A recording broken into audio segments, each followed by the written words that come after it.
बोली बोली शंकर भगवान के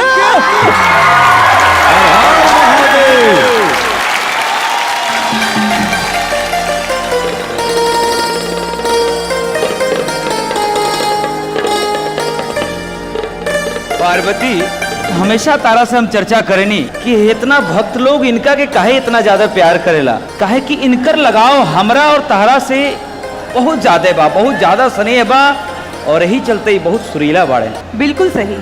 और रउआ जे गीत गईनी ओकरा से तो हमार प्रभु के मन बहुत प्रसन्न भइल बा। बताई राउर कौन मनोकामना बाटे? हमार मनोकामना यह बा कि आप लोगन के आशीर्वाद, माता पिता गुरु के आशीर्वाद बनल रहे और बचपन से लेके आज 25वां साल हो गए पवन सिंह के गाना गावत गावत। तो बचपन से लेके आज तक जो हमारे श्रोता मेरे लिए भगवान हैं, जो मुझे आशीर्वाद देते आ रहे हैं, आशीर्वाद का मात्रा और बढ़ते ही जाए और मैं पवन सिंह मेहनत करते रहूं, यही मेरे मनोकामना है। तथास्तु। भक्त पवन, हमने के चाहता नहीं जा कि देव लोग के साथे साथे पृथ्वी लोक पर तहार एक आध गो और 2-4 लाइन के गीत भजन होइत तो बड़ा आनंद आई। आप लोगन के आशीर्वाद से एक लाइन हम गुनगुनाई अपन मन पसंद एक ठो गाना, एक बाद फिर हम दोबारा आइब तक आई। आशीर्वाद।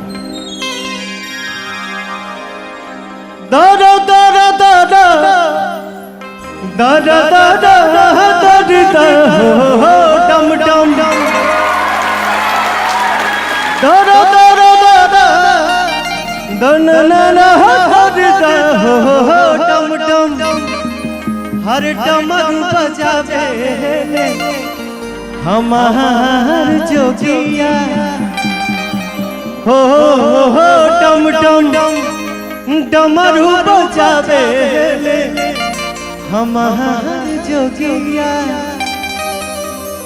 हम जाना तनी कि तू हमार भक्त और पुत्र बाड़ा, तू हूँ नाचेला जमा के, एक बार नाच द कि सब लोग का दिल गदगद हो जाए। हो डम डम डमरू बजावे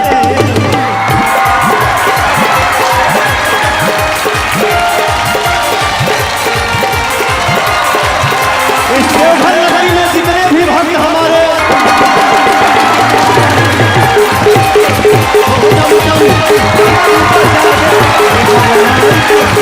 देवघर नगरी में भक्त के भगवान जी के साथ साथ माता के साथ साथ कंवरिया बम लोग के साथ साथ पवन और पूरे म्यूजिक ग्रुप के साथ जे भी भैया चाचा माई बहन आजी बाबा घर में देख रहा बनी जा, दिल से आशीर्वाद दी जा, दिल से दुआ दी जा कि हम लोग ऐसे ही जगमगाते रहे, ऐसे ही चमकते रहे।